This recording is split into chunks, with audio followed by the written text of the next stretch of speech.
Direto para a entrevista do dia com a Denise Campos de Toledo.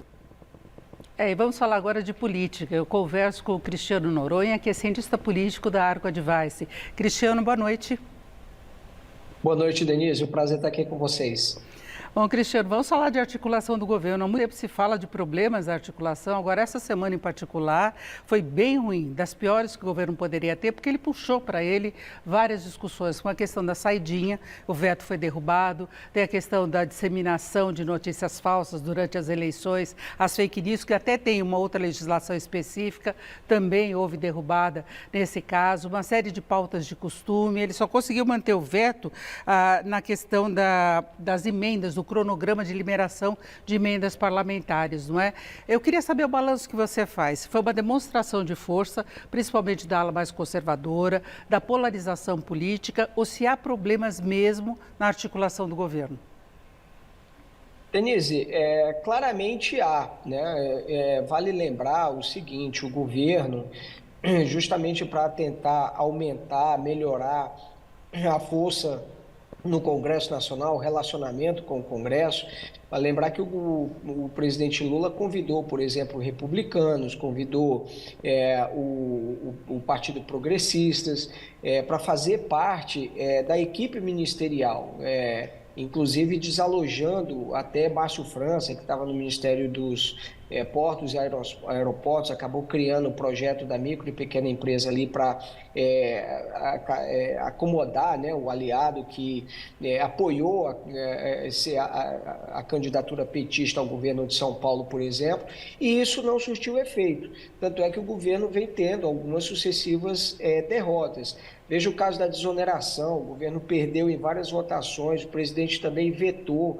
Esse veto também da desoneração foi derrubado, isso lá no ano passado, pelo Congresso Nacional, e agora o governo sofre essas novas derrotas aí com o veto. Ou seja, de lá para cá não mudou, o governo continua patinando na articulação política, continua sofrendo essas derrotas. Inclusive a informação de que o governo muito provavelmente vai tentar fazer uma nova configuração nessa articulação política, tentando estabelecer reuniões mais frequentes com os ministros e os líderes responsáveis pela articulação política. Então, o governo claramente, sim, tem problema nessa articulação. E parece até, Denise, que o Congresso Nacional quis mandar uma mensagem muito direta para o governo, porque questão das saidinhas, questão de aborto, questão relacionada a fake news, são temas ideológicos e que a gente tem visto nos últimos tempos, né, que tem sido uma pauta bastante... vamos dizer assim, conflituosa entre a atual gestão e a gestão anterior. São temas apoiados pela gestão anterior, esses que foram derrubados pelo Congresso Nacional ou mantidos, como é o caso desse projeto que fazia ali um veto, né, do Bolsonaro, que a atual gestão queria derrubar em relação à questão de fake news, né? Então, e esse veto foi mantido. Então, foram vetos simbólicos, até ideológicos, uma clara mensagem de que o Congresso Nacional não está muito satisfeito com essa articulação política do governo e com o tratamento que vem recebendo do Palácio do Planalto.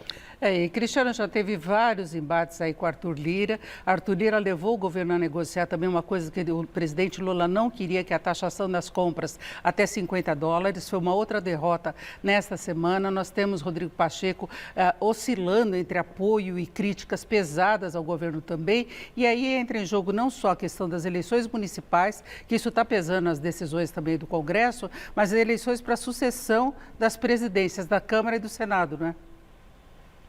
Exatamente, Denise, porque existe Vale lembrar que o Congresso Nacional elegeu uma base conservadora, uma base mais de centro-direita na última eleição. Então, esse é o perfil do Congresso Nacional. Então, os presidentes das duas casas que pretendem se manter fortes, pretendem manter uma influência elevada na sucessão, tanto da Câmara quanto do Senado, tem que entender esse clamor que acontece, essa pressão que acontece também nos bastidores da Câmara e viabilizar essas votações.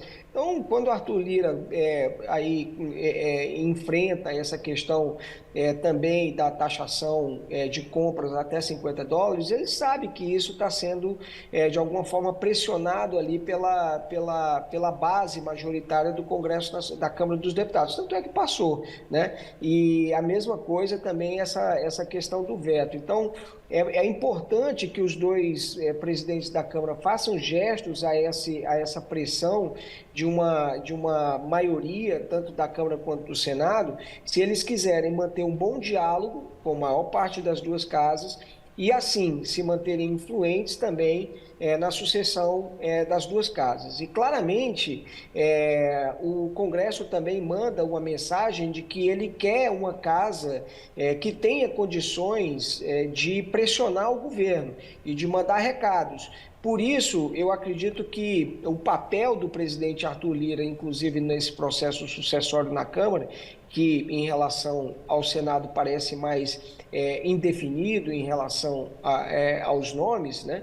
O papel do Arthur Lira vai ser muito forte e prefere que seja um candidato menos governista e um candidato mais independente, justamente para quando precisar mandar essas mensagens duras para o governo, essas mensagens serem enviadas.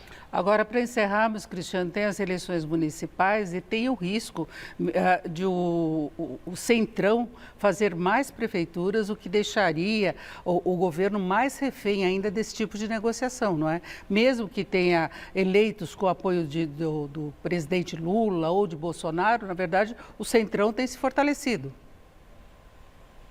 Denise, essa é a tendência, né? Existe uma correlação muito forte entre eleição para deputado e eleição de prefeito, né? E a gente viu nas últimas eleições qual foi a corrente, qual foi o grupo que cresceu mais na Câmara dos Deputados. Foi uma corrente mais conservadora e mais de centro-direita. Então, isso a gente deve ver refletido também nessas eleições municipais. E até porque também esses partidos se fortaleceram, inclusive na gestão do atual governo. Tanto é que ampliaram e conquistaram, inclusive, ministérios relevantes, Ministério de Postos e Aeroportos, Ministério das Comunicações e outros, né? Então, isso também ajuda nesse processo eleitoral, de eleger aliados. Então, a expectativa é de que esses partidos do chamado Centrão apresentem um desempenho bom nessas eleições e apresente crescimento em relação às últimas eleições municipais. E o PL é centrão, mas também é apoiado por Bolsonaro, né?